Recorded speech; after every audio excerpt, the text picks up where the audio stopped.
A very good evening to you all and welcome to News Tonight here on UBC TV this Tuesday, the 9th day of January 2024. On sign language, it is Elizabeth Nakakoni and I am Rukidi Edward Kijanangoma. We're coming to you live online and on air from Broadcast House here on Nile Avenue. Later on in this program, we expect to go live to Rwachtura, where we expect His Excellency President Yoweri Museveni to be addressing the nation on various issues, especially concerning security. Now, Oxitec will partner with Uganda Virus Research Institute, UVRI, to combat malaria in the country. Oxitec is a leading biotechnology company that develops safe, sustainable biological vector control solutions. President Yoweri Museveni met Oxitec Chief Executive Officer Gray Fransen in Rwachtura, Chiruhura district. President Museveni welcomed Oxitec to Uganda and supported partnering with UVRI to combat malaria in the country. He pledged support to the institution to come up with a solution to fight malaria. Mr. Gray informed the President that the Anopheles funestus is a major malaria vector in sub-Saharan Africa. He added that there is no static solution for this vector, yet it is critical in cyclic transmission year-round, and so it needs immediate attention. Mr. Gray further noted that Oxitec seeks a public-private partnership with government, which will be the first of its kind in Africa. The meeting was also attended by the Minister for Health, Dr. Jane Ruth Acheng, Professor Ponciano Kalebu, the Director UVRI, Dr. Joseph Okware, the Director Health Services in the Ministry of Health, among other officials.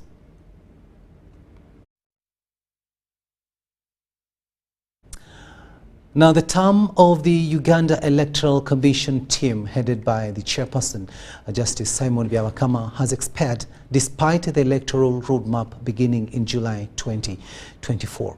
But the Electoral Commission former chairman, Justice Simon Byabakama, says the public should be patient and wait for the appointing authority to constitute a new team.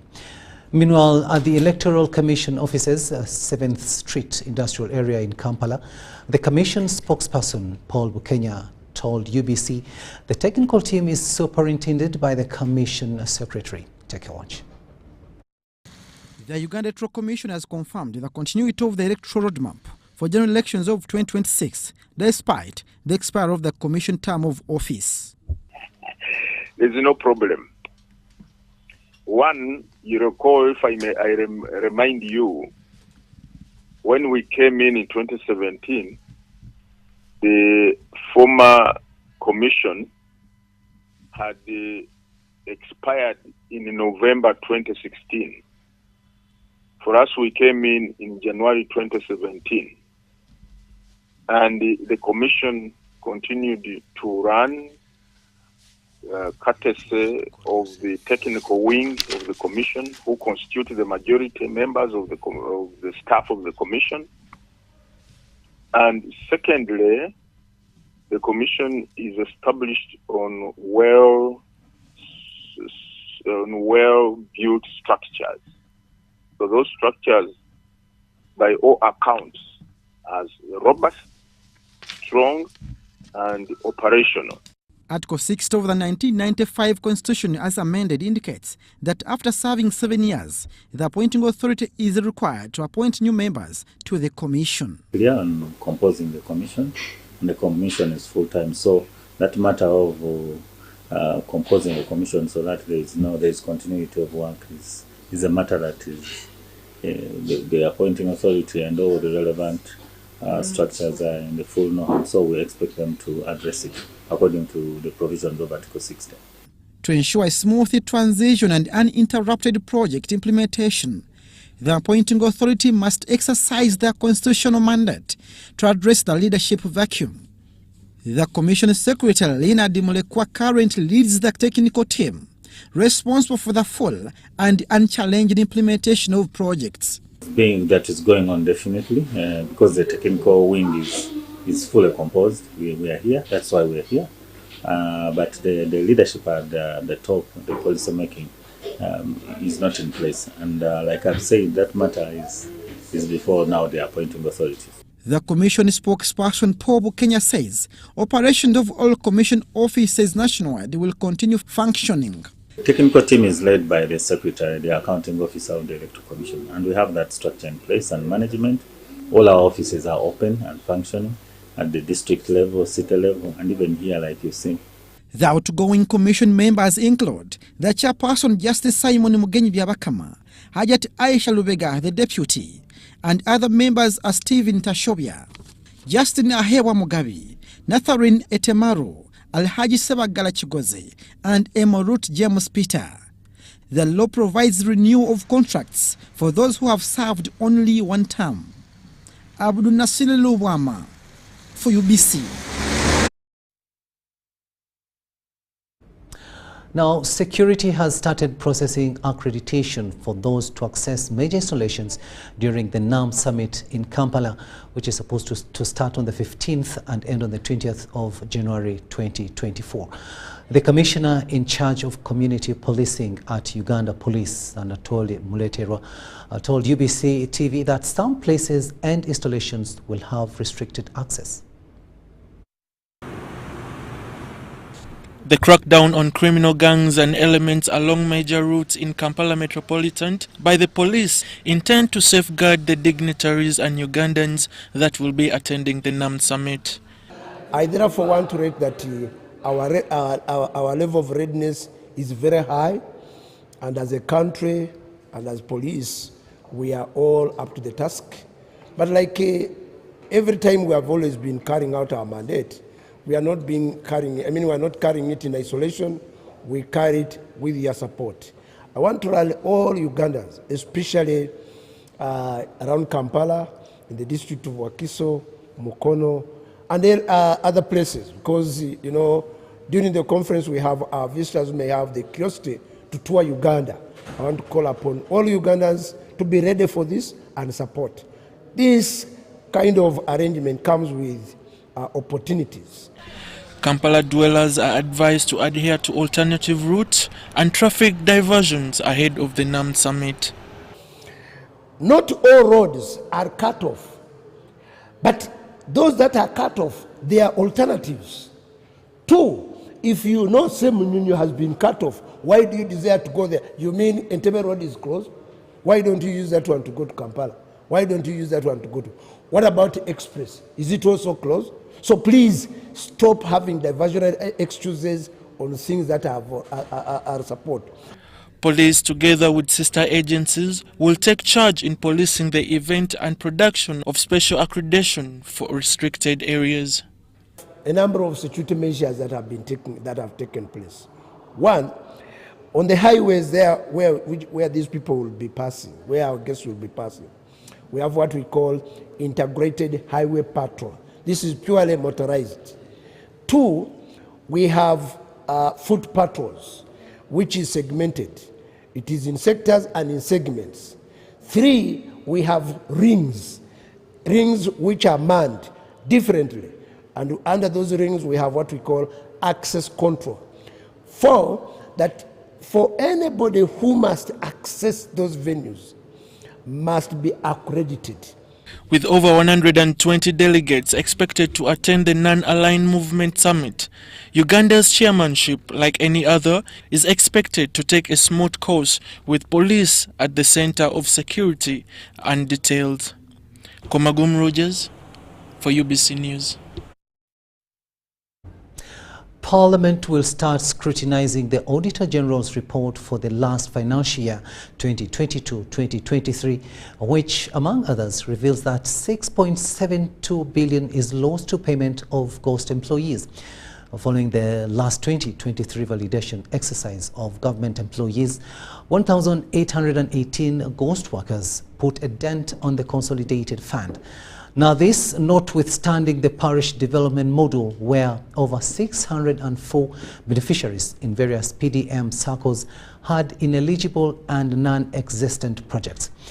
The Auditor General, John Muanga, has handed over the report to the Speaker of Parliament, Anita Among, and attributed the increase in public debt to the increased government expenditure compared to the domestic revenue to finance the fiscal deficit. A Speaker Among welcomed the regular accountability of government funds that ensures value for money and will reduce the appetite of borrowing. According to the Auditor General's report, the total public debt as of 30th June 2023 stood at 96.16 trillion shillings. June 2023 stood at 96.1 trillion, comprising of domestic stock of 43.6 trillion and external debt stock of 52.4 trillion. This represents an increase of 9.3 trillion, equivalent to 10% compared to 86.8 trillion that was reported in a special audit of the salary payroll across government, which included a validation of all government employees in 367 entities comprising of 162 MDAs, 176 local governments, and 29 other government organizations for the month of February 2023. The exercise revealed a total of 10,192 employees which were recommended for removal from the government payroll, having been either confirmed dead, absconded, or retired by the time of validation. I further observed that the total of 53 billion was annually being paid to this category of staff and is therefore recoverable. In my separate reports issued to each government entity, I advised accounting officers to update their payrolls accordingly and initiate steps to recover the amounts irregularly paid. I have also brought this matter to the investigative agencies of government for appropriate follow-up. So as Parliament, we'll do our part, we'll do our role in ensuring that we scrutinize what you've found out. And I'm very happy with your findings. You've been very keen, especially on PDM. This needs to be handled very, very well. This money, if we are saying we want to build 39%, much as the percentage is small, but the money should be put in proper use. The value for money audit must be done properly. We have put a lot of money in most of these institutions and in the name of buying shares. So we need to know how much money do we have there, how is our money doing, and it is not just a matter of donation. Let's have this money audited, and I'm happy when we gave you work to do that you've done it. Thank you so much. And it also helps us in the public debt. It will help us in ensuring that we now reduce the thirst of borrowing and depend within what we have. That is very good, and I want to ask the leader of opposition that you should call for a meeting with your chairpersons of accountability committees and share with them this report.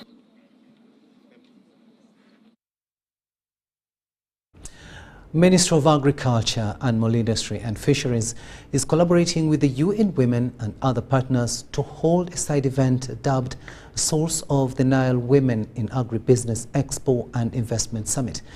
The summit will be held from the 15th to the 16th of January 2024 at Serena Kigo, with the intent to showcase women-run agribusiness and how they can be helped to expand on local, regional and international markets.